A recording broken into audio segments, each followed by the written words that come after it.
现在是下午3点，我们还在外面乱晃。现在是在怡保的Perak Turf Club，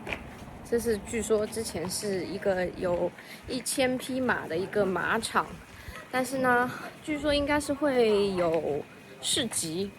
，but 我们看起来没有摆摊的东西。可是既然来都来了，我们要走一下，看一看里面有什么展馆或者是什么的，至少进来散个步。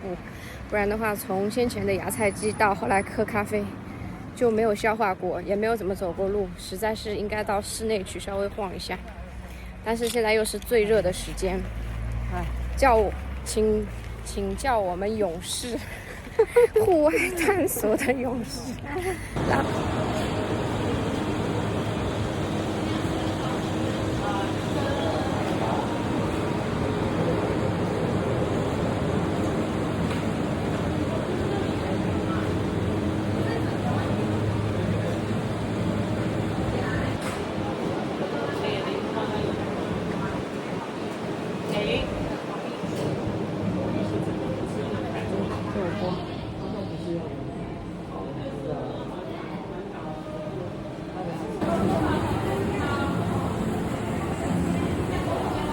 Coffee has the chocolate, the green tea roast